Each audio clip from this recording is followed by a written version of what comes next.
Okay, आज हम लोग एप्लीकेशन ऑफ डायमेंशन से स्टार्ट करते हैं। एप्लीकेशन ऑफ डायमेंशंस की अगर हम बात करें तो डायमेंशंस के बहुत सारे यूजेस हो सकते हैं, जिसमें सबसे फर्स्ट आता है that is principal of homogeneity. Principal of homogeneity क्या होता है? जैसे यहां पर मैंने लिखा हुआ है कि two physical quantity only be added और subtracted when they represent the same physical quantity. इसका मतलब क्या है कि हम दो फिजिकल क्वांटिटी को तभी ऐड या सब्ट्रैक्ट कर सकते हैं जब वो सेम फिजिकल क्वांटिटी को रिप्रेजेंट करें। मतलब लेंथ को हम लेंथ से ही ऐड या सब्ट्रैक्ट कर सकते हैं। 1 metre plus 2 metre equals to 3 metre. Time को हम टाइम से ऐड या सब्ट्रैक्ट कर सकते हैं। मास को हम मास से ऐड या सब्ट्रैक्ट कर सकते हैं। यानी दो फिजिकल क्वांटिटी को हम तभी ऐड या सब्ट्रैक्ट कर सकते हैं जब उनकी डायमेंशंस सेम हो और वो सेम फिजिकल क्वांटिटी को भी रिप्रेजेंट करें।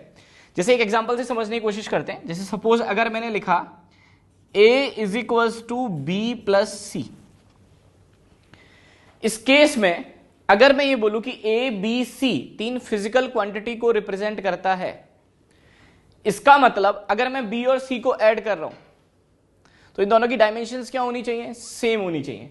इसका मतलब dimension of B is equals to dimension of C. और अगला पॉइंट कि अगर दो सेम फिजिकल क्वांटिटी को अगर हम ऐड या सब्ट्रैक्ट करते हैं तो हमें जो क्वांटिटी मिलती है उसकी डायमेंशन भी वही होती है जो इन दोनों की डायमेंशन है। जैसे 1 metre plus 2 metre equals to 3 metre. 1 metre plus 2 metre equals to 3 metre. यानी 1 मीटर ये किसकी डायमेंशन है? मीटर मतलब लेंथ, 2 मीटर मतलब लेंथ, 3 मीटर यानी वो भी किसको रिप्रेजेंट कर रहा है? लेंथ को ही रिप्रेजेंट कर रहा है। यानी मैं ऐसे बोल सकता हूं बी और सी अगर इन दोनों को ऐड कर रहे हो तो दोनों की डायमेंशंस क्या होंगी? सेम। और इनको ऐड करने से जो मुझे फिजिकल क्वांटिटी मिलेगी उसकी डायमेंशन भी वही होगी जो इन दोनों की डायमेंशंस होंगी। यानी हम ये बोल सकते हैं dimension of B is equals to C is equals to dimension of A. That is known as principle of homogeneity. जैसे एक एग्जांपल से समझ सकते हैं इसको। सपोज मुझे एक इक्वेशन दे रखी है x is equals to AT cube plus BT square plus CT plus D। x is equals to AT cube plus BT square plus CT plus D, where x and t ये दोनों x represent कर रहा है position को और t represent कर रहा है टाइम को। यानी हम बोल सकते हैं यहां पर इस इक्वेशन में पोजीशन टाइम के साथ वेरी कर रही है। तो मुझे A B C D इन चारों की डायमेंशन कैलकुलेट करनी है। तो हम ये बोल सकते हैं इस केस में where x represent the position and t represent the time। तो मुझे कैलकुलेट करना है, तो calculate the dimension of A B C and D। अब स्टार्ट करते हैं। सबसे पहले अगर मैं इन चारों टर्म को देखूं तो यहां पर हम ऐसे बोल सकते हैं कि मैंने इसको इसके साथ ऐड किया और इसको इसके साथ ऐड किया और इसको इसके साथ ऐड किया है। तो अभी जैसे मैंने बताया कि दो फिजिकल क्वांटिटी को तभी ऐड या सब्ट्रैक्ट कर सकते हैं जब दोनों सेम फिजिकल क्वांटिटी को रिप्रेजेंट करें। यानी मैं बोल सकता हूं इस टर्म की डायमेंशन और इस टर्म की डायमेंशन सेम होगी और जितनी डायमेंशन इसकी होगी उतनी इसकी होगी और उतनी इसकी होगी। और इन सबको ऐड करने से मुझे जो डायमेंशन मिलेगी वो डायमेंशन x की डायमेंशन के बराबर होगी। तो मैं ऐसे बोल सकता हूं कि the dimension of x is equals to dimension of AT cube, that is equals to the dimension of BT square, that is equals to dimension of CT and that is equals to dimension of D। तो अगर मैं इन दोनों को compare करूं यहां से और dimension की फॉर्म में लिखते हैं, तो अगर मैं x की डायमेंशन लिखूंगा तो x की डायमेंशन क्या होगी? इसको यहां लिख लेते हैं। x की डायमेंशन क्या होगी? That is length. ये लेंथ को रिप्रेजेंट कर रहा है क्योंकि ये क्या है? पोजीशन। क्योंकि ये क्या है? पोजीशन है। तो ये किसको रिप्रेजेंट कर रहा है? लेंथ को। a into T cube, a की that is equals to a into T cube, a into T. T किसकी डायमेंशन है? That is time, that is T cube. तो यहां से मेरे पास a की डायमेंशन आ जाएगी। इसको इधर ले जाते हैं तो a की डायमेंशन आएगी आपके पास l टू द पावर 1 और t को इस साइड लाएंगे तो ये आएगा आपके पास t टू द पावर -3। तो यहां से मेरे पास कंपेयर करने से डायमेंशन ऑफ a आ गया। सेम अगर हम इन दोनों को कंपेयर करते हैं तो यहां से आपके पास आएगा the dimension of X is equals to dimension of B T square. The dimension of X is equals to dimension of B T square. यहां से अगेन हम कंपेयर करें तो x की डायमेंशन होगी l, that is equals to B T square. यहां से b की डायमेंशन आपके पास आ जाएगी, the dimension of b is equals to l to the power 1 t to the power -2. Same अब कंपेयर करते हैं इन दोनों को. यहां से अगर मैं इन दोनों को कंपेयर करूंगा तो आपके पास आएगा the dimension of x is equals to the dimension of c into T. The dimension of x is equals to dimension of c into T. और अगर यहां से कंपेयर करें तो that is l is equals to c into T. तो यहां से c की डायमेंशन आएगी आपके पास l t -1. अगले पॉइंट पर आते हैं. सेम x की डायमेंशन और इस d की डायमेंशन क्या होनी चाहिए? सेम, क्योंकि x की डायमेंशन किसके बराबर है? लेंथ के बराबर l.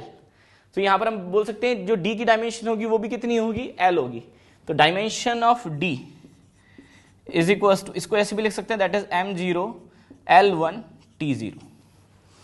तो यहां से by the principal of homogeneity हमने डायमेंशन a, b, c और d चारों की डायमेंशंस कैलकुलेट कर ली.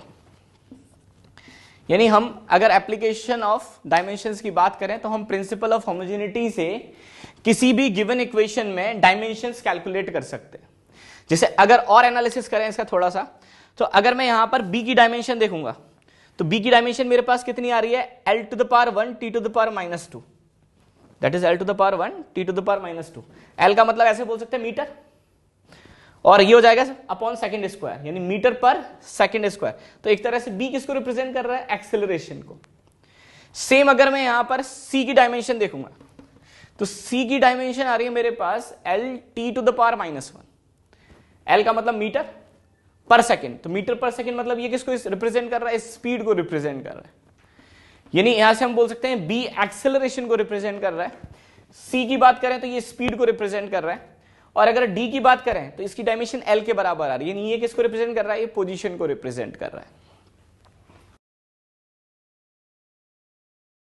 ओके, अब डायमेंशन के अगले एप्लीकेशन पर आते हैं. जैसे फर्स्ट एप्लीकेशन था that is principal of homogeneity. अब हम इसके सेकंड एप्लीकेशन पर आते हैं. सेकंड एप्लीकेशन क्या है? हम डायमेंशन से किसी भी फॉर्मूले की करेक्टनेस को भी चेक कर सकते हैं. मतलब क्या? जैसे हमने इक्वेशन ऑफ मोशन तो सुनी होंगी, v is equals to U plus A T, S equals to U T plus half A T square, V square equals to U square plus 2as. जैसे v is equals to U plus A T से start करते हैं तो v is equals to U plus A T. इस case में v किसको represent करता है? That is final velocity. u होता है इनिशियल वेलोसिटी, a होता है एक्सेलरेशन, t होता है टाइम. अब हम आते हैं दोबारा से उसी पर, प्रिंसिपल ऑफ होमोजेनिटी पर. वहां से हमने एक चीज सीखी कि किन्हीं भी दो फिजिकल क्वांटिटी को तभी ऐड या सब्ट्रैक्ट करेंगे जब वो सेम फिजिकल क्वांटिटी को रिप्रेजेंट करे. जैसे अगर मैंने ये एक फॉर्मूला लिखा, अगर ये फॉर्मूला करेक्ट है, जैसे हमें पता है करेक्ट है, तो अगर ये फॉर्मूला करेक्ट है तो ये डायमेंशनली भी करेक्ट होना चाहिए. इसका मतलब किन्हीं भी दो फिजिकल क्वांटिटी को तभी ऐड या सब्ट्रैक्ट करते हैं जब दोनों सेम डायमेंशन को रिप्रेजेंट करें. इसका मतलब the dimension of u is equals to dimension of A T, और इनको ऐड करने से भी मुझे वही डायमेंशन मिलेगी. यानी इनकी डायमेंशन भी v की डायमेंशन के बराबर होना चाहिए. चेक कर लेते हैं एक बार ऐसा आ रहा है क्या. u की डायमेंशन क्या होती है? That is initial velocity. तो ये हो जाएगी l to the power 1 t -1. Acceleration की डायमेंशन में निकाल रख चुके हैं, that is l t -2 into t is time, तो into t. Same v is final velocity, that is l t -1. यहां से इसको सॉल्व करें तो a t to the power -2 और t टू द पावर +1, तो ये आपके पास आएगा l t -1. तो यहां से हम देख सकते हैं कि अगर ये फॉर्मूला करेक्ट है तो ये डायमेंशनली भी करेक्ट होना चाहिए, और ये बिल्कुल ऐसा ही आ रहा है. जो u की डायमेंशन है वही at की डायमेंशन है, दैट इज lt -1, और वही डायमेंशन v की है. थोड़ा सा और फॉर्मूले को चेक करते हैं। जैसे सपोज हम चेक करते हैं V square is equal to U square plus 2as। Same, v is final velocity, u initial velocity, a है एक्सेलरेशन और s है डिस्प्लेसमेंट।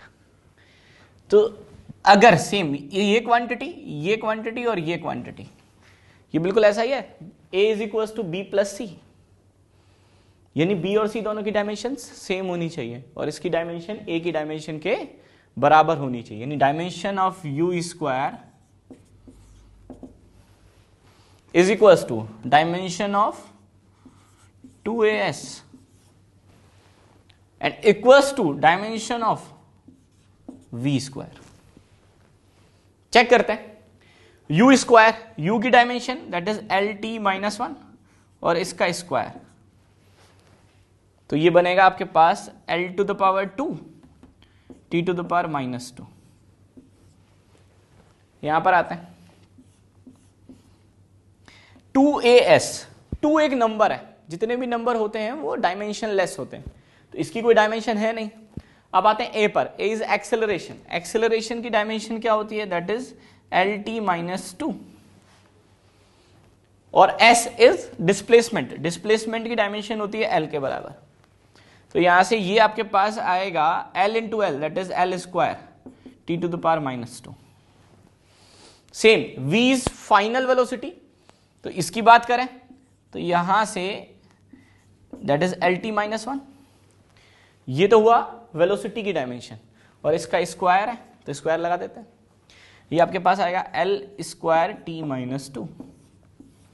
तो यहां से भी चेक कर सकते हैं कि ये फॉर्मूला अगर डायमेंशनली, अगर ये फॉर्मूला करेक्ट है तो ये डायमेंशनली भी करेक्ट होगा। तो डायमेंशन ऑफ जो v स्क्वायर आ रही है वही डायमेंशन u स्क्वायर की है और वही डायमेंशन 2as की है। लेकिन इसमें एक पॉइंट याद रखना है कि अगर कोई फॉर्मूला डायमेंशनली करेक्ट है तो वो जरूरी नहीं है कि सही फॉर्मूला, मतलब v is equal to u plus 280, v is equal to u plus 280, क्या ये सही फॉर्मूला है? नहीं, ये गलत है, क्योंकि सही फॉर्मूला तो क्या होता है, v is equal to u plus 80, लेकिन जब आप इसको चेक करोगे तो ये डायमेंशनली करेक्ट आएगा। सेम चेक कर लेते हैं, v की डायमेंशन lt माइनस 1, जो डायमेंशन v की होनी चाहिए वही डायमेंशन u की होनी चाहिए, तो इसकी डायमेंशन भी कितनी आएगी, lt माइनस 1, और इसके लिए चेक कर लेते हैं वही डायमेंशन इसकी होनी चाहिए, क्योंकि 2 की कोई डायमेंशन होती नहीं है। a की dimension lt minus 2 into T की डायमेंशन t, तो ये आपके पास कितना आ जाएगा यहां से lt माइनस 1। तो डायमेंशनली तो ये कैसा है, करेक्ट है, लेकिन ये फॉर्मूला करेक्ट है क्या, नहीं है, यानी वाइस वर्सा नहीं है। तो हम ये बोल सकते हैं कि इफ, या नोट डाल के ऐसे लिख सकते हैं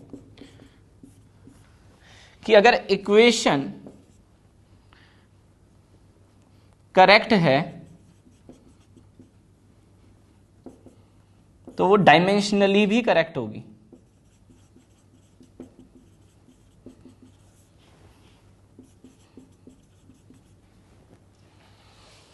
लेकिन अगर कोई इक्वेशन डायमेंशनली करेक्ट है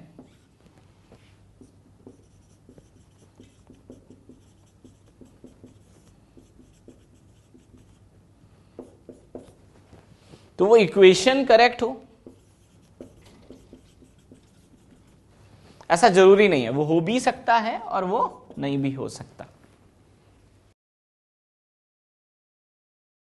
ओके, तो एक एग्जांपल से हम लोग स्टार्ट करते हैं, थोड़ा सा और इसको समझने की कोशिश करते हैं। जैसे एक बिल्कुल सिंपल सा एग्जांपल मैंने लिखा हुआ है, the time period of a simple pendulum depend on length of the pendulum and acceleration due to gravity, form equation of time period by using dimension analysis. मतलब कि अगर मैं एक सिंपल पेंडुलम की बात कर रहा हूं, तो जैसे मान लो इसको एक पेंडुलम मान लेते हैं, ये इसकी लेंथ हो गई और इस पे कौन सा फोर्स लग रहा है, ग्रेविटेशनल फोर्स लग रहा है।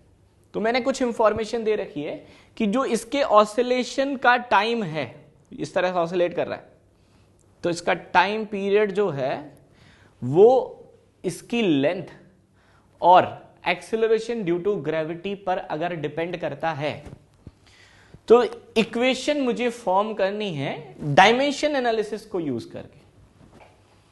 तो हम इस क्वेश्चन को कैसे स्टार्ट करें, तो हम क्या करेंगे, जो इंफॉर्मेशन इन्होंने दे रखी है उसी का यूज करेंगे।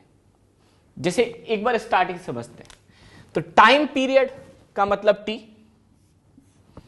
Of a simple pendulum, depends का मतलब हम ऐसे मान सकते हैं डायरेक्टली प्रोपोर्शनल, भाई इनवर्सली भी हो सकता है, हमें अभी पता नहीं है, दैट इज डायरेक्टली प्रोपोर्शनल मान लिया मैंने। तो time period of a simple pendulum depends on length of the pendulum.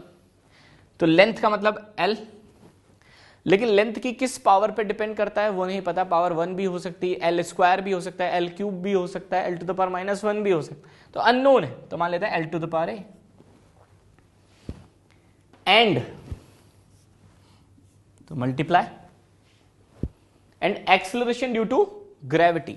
तो एक्सेलरेशन ड्यू टू ग्रेविटी का सिंबल होता है G, ये एक्सेलरेशन ही है, लेकिन इसकी भी किस पावर पे डिपेंड कर रहा है वो अननोन है, तो मान लेते हैं ये हो गई B। तो ये तो वो इंफॉर्मेशन हो गई जो क्वेश्चन हमें प्रोवाइड कर रहा है कि भाई time period of a simple pendulum किस पे डिपेंड कर रहा है, पेंडुलम की लेंथ पर और एक्सेलरेशन ड्यू टू ग्रेविटी पर। अब मुझे इसकी इक्वेशन कैलकुलेट करनी है बाय द डायमेंशन एनालिसिस। तो हम ऐसे बोल सकते हैं कि यहां पर लेफ्ट हैंड साइड में टाइम है और राइट हैंड साइड में ये दोनों है। तो पहले इसको डायमेंशन फॉर्म में लिखते हैं। तो डायमेंशन फॉर्म में लिखूंगा तो टाइम की डायमेंशन तो टी ही होगी, is directly proportional to length की dimension L to the power A into acceleration की डायमेंशन होती है LT-2 और इसकी पावर है B। थोड़ा सा और समराइज करते हैं, यहां से हुआ L to the power A और यहां से आया L to the power B। अगर मैं दोनों को एक साथ लिखूं तो ये बनेगा मेरे पास L to the power A plus B और यहां से मेरे पास आया T to the power -2B और यहां पर आया मेरे पास T। अब बस हमें कंपेयर करना है, क्योंकि हमें पता है by the principal of homogeneity कि जो डायमेंशन, अगर किन्हीं भी दो फिजिकल क्वांटिटी को आप बराबर या कंपेयर कर रहे हो तो जितनी डायमेंशन इस साइड होनी चाहिए उतनी डायमेंशन इस साइड होनी चाहिए। अब अगर मैं यहां पर बात करूं तो यहां पर L की पावर की बात करें तो यहां पर L की पावर इस साइड आ रहा है A प्लस B, लेकिन यहां पर L की पावर है क्या, नहीं है। इसका मतलब हम ऐसे बोल सकते हैं कि यहां पर L की पावर है तो सही, लेकिन वो कितनी है, 0। तो अगर मैं इन दोनों को कंपेयर करूं तो L को L से और T को T से कंपेयर करें, तो यहां से अगर मैं L को L से कंपेयर करूं तो मेरे पास एक इक्वेशन आ जाएगी कि A plus B is equal to 0। इसको बोल देते हैं इक्वेशन 1। और अगर मैं इन दोनों को कंपेयर कर रहा हूं तो यहां से मेरे पास यहां पर T की पावर कितनी है 1 और यहां पे T टू द पावर कितनी है -2B। तो यहां से कंपेयर करें तो 1 इज इक्वल टू -2B। इसको बोल देते हैं equation number 2। Now by the solving equation 1 and 2 यहां से मेरे पास B की वैल्यू आ जाएगी, तो B आएगा -1/2, B आएगा -1/2 और इस B को यहां पुट कर देते हैं। यहां से अगर मैं देखूं तो बाय द इक्वेशन 1 मेरे पास आया A is equal to -B, that is A is equal to -B और B आया -1/2। तो A कितना आएगा, दैट इज माइनस, और B आया -1/2, तो दैट इज +½ मेरे पास A भी आ गया, मेरे पास B भी आ गया। तो एक काम करते हैं, A और B इन दोनों को हम दोबारा से इनिशियल इक्वेशन में पुट कर देते हैं और जैसे ही मैं इन दोनों को इनिशियल इक्वेशन में रखूंगा तो मेरे पास अब एक इक्वेशन फॉर्म हो जाएगी। मेरे पास आएगा T is directly proportional to L to the power A is 1/2 and G to the power B यानी -1/2। इसको नीचे ले जाएं तो ये बनेगा T directly proportional to L to the power 1/2 upon G to the power 1/2, या फिर इसको ऐसे भी लिख सकते हैं T डायरेक्टली प्रोपोर्शनल टू, ये रूट हो गया that is root of L और ये हो गया रूट ऑफ G, तो ये आपके पास आ गया अंडर रूट ऑफ LG। और अगर मैं यहां पर इस प्रोपोर्शनलिटी को हटाकर एक इक्वलिटी का साइन लगाना चाहता हूं तो मुझे कांस्टेंट लगाना पड़ेगा। तो मान लेते हैं सपोज वो कांस्टेंट k है, तो t is equal to k under root of L/G। तो यहां से मेरे पास फाइनली मैंने डायमेंशन एनालिसिस को यूज करके टाइम पीरियड का एक फॉर्मूला बना लिया कि जो टाइम पीरियड की डिपेंडेंसी होगी लेंथ पर और एक्सेलरेशन ड्यू टू ग्रेविटी पर, वो आएगा t is equal to that some constant into under root of L/G। थोड़ा सा और समझने की कोशिश करते हैं। जैसे एग्जैक्ट फॉर्मूले की अगर मैं बात करूं तो हम आगे जाके पढ़ेंगे जब इसको SHM में, तो मुझे पता चलेगा कि जो टाइम पीरियड होता है वो आता है t is equal to 2 pi under root of L/G। तो यहां से अगर आप एग्जैक्ट फॉर्मूले को देखोगे और इस फॉर्मूले को देखोगे तो बाय द कंपैरिजन अगर आप देखोगे तो यहां से ये जो k आएगा कांस्टेंट वो किसके बराबर है, 2 पाई के बराबर। तो यानी डायमेंशन एनालिसिस से हम एग्जैक्ट फॉर्मूला नहीं निकाल सकते, लेकिन हम उस फॉर्मूले की डिपेंडेंसी कैलकुलेट कर सकते हैं कि टाइम भाई लेंथ पर कैसे डिपेंड कर रहा है, एल की किस पावर पे डिपेंड कर रहा है, टाइम ग्रेविटी की किस पावर पे डिपेंड कर रहा है, तो वो हम एग्जैक्टली कैलकुलेट कर सकते हैं।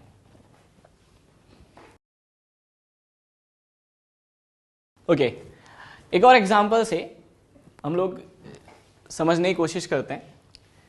जैसे अ particle moving on a circular path such that its force acting on the particle depends on mass of the particle, speed of the particle and radius of circular path. Find out the expression of the force by using dimension analysis. तो same जैसा हमने previous question किया बिल्कुल वैसा ही है। अब इस case में हमें फोर्स की डिपेंडेंसी दे रखी है मास पे, स्पीड पे और रेडियस पे।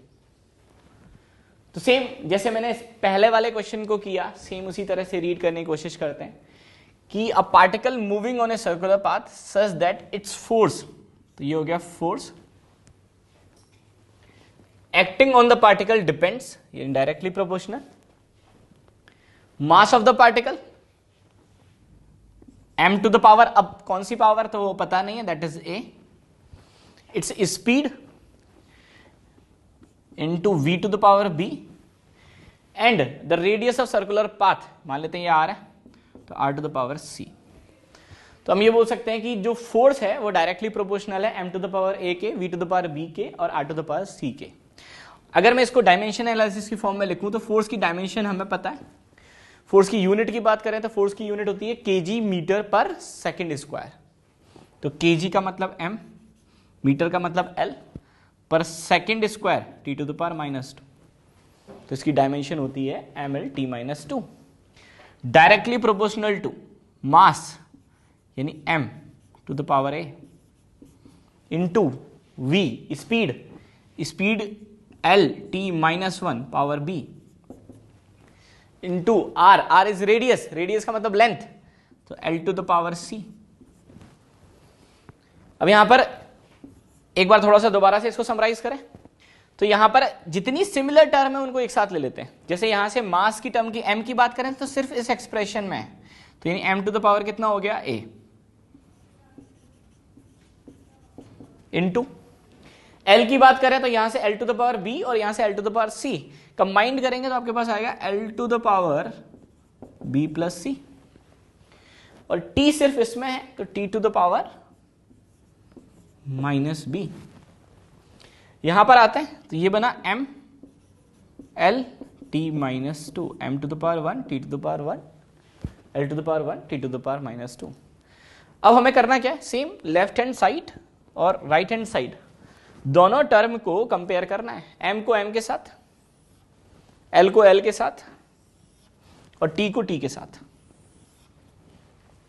तो यहां पर m की पावर 1, यहां से m की पावर a, तो कंपेयर करने से मेरे पास a इज इक्वल्स टू 1 आ जाएगा, दैट इज इक्वेशन 1।